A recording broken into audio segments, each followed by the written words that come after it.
Hi, and welcome to the latest episode of the Third and King podcast. Today is Tuesday, May 21st, and we're going to quickly talk about the first game of the Giants-Pirates series that the Giants just lost. Probably, all things considered, the worst loss of the season.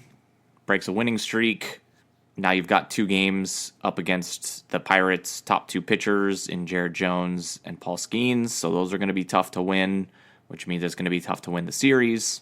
And considering that they went into the ninth with a 4-run lead, we're going to talk about things I liked about the game, and then we'll talk about some things I didn't like. So quickly, things I liked. Logan Webb continues to pitch really well. I liked that he continued to mix in his breaking ball, his sweeper, a little bit more instead of just being strictly sinker changeup. I think he looked really good. His pitch count got a little bit higher than he'd probably want to. I know he likes to go deeper into games, but 6 innings, 2 runs, 7 total base runners. We'll take that every time. Just another great outing from Logan Webb.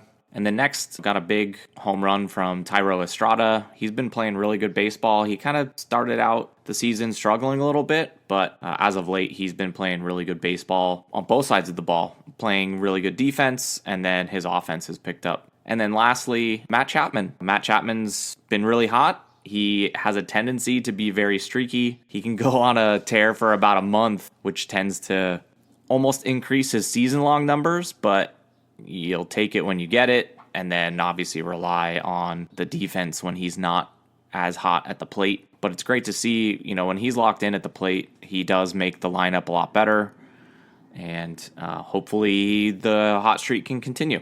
All right, and then we're going to move on to things I didn't like about the game. Firstly, not putting the game away. They had a 4-run lead going into the ninth, but I think the Giants missed some opportunities to make that lead even larger. It's kind of that age-old saying where you want to have a gap that's larger than can be made up on one swing of the bat.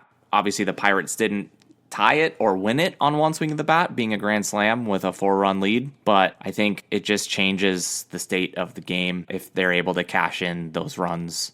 Earlier in the game, they had the Pirates starter on the ropes a couple times. They had one of the relievers on the ropes and just couldn't extend their lead, and I think that really did come back to bite them. And then another thing I didn't like the late game management. I don't know if going to Luke Jackson with a 4-run lead was the right call.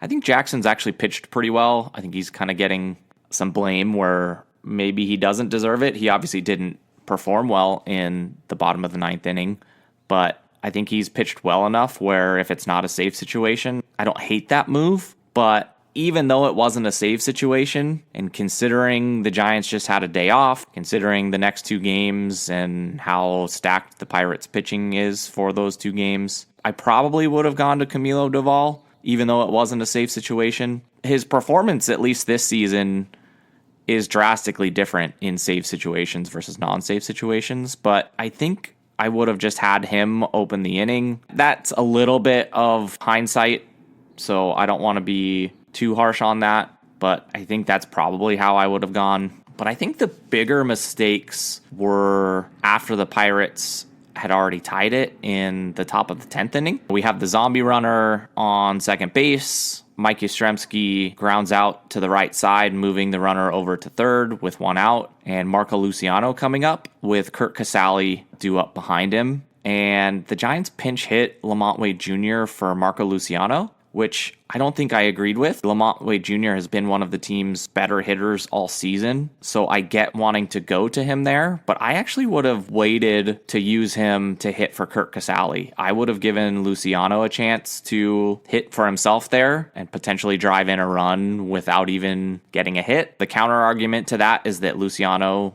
does tend to strike out a little bit, but I think I'd rather see him there, especially considering that Patrick Bailey ended up being the pinch hitter for Casali. While Patrick Bailey is one of the team's better players overall, He's played one game since May 3rd with his stints on the concussion injured list. He didn't have any rehab assignments. Having him be the pinch hitter there, I didn't like. If we're taking it as Wade and Bailey over Luciano and Casale, I probably would have preferred Luciano and Wade just in a vacuum in that specific situation. I think once Bailey's back in the swing of things, that's a different story, but his first at bat since May 11th, and it's a pinch hit opportunity in the 10th inning of a game, I probably would have preferred to just go with Marco Luciano and then have Wade hit for Casale. Again, maybe that's a little bit of hindsight, but I'm not sure that was a great decision. And then lastly, part of me hates doing this because I don't want it to be an excuse, but the umpiring was so bad. And I talked last week when the Giants took that game from the Dodgers that I didn't like the bad umpiring even when it benefited the Giants against the Dodgers. I just don't like bad umpiring. And in this case, it really did come back to hurt the Giants. I don't like the idea of it all evens out. It might not, but why not just get the calls right when we have the ability to do so? And it really hurt the Giants, especially in the 9th inning, and that's basically where they lost the game. Obviously, the loss didn't happen until the 10th, but if we don't get to the 10th, then it doesn't matter. So I don't know why we can't just get these calls right when we have the technology to do it. All right, well, that's it for today.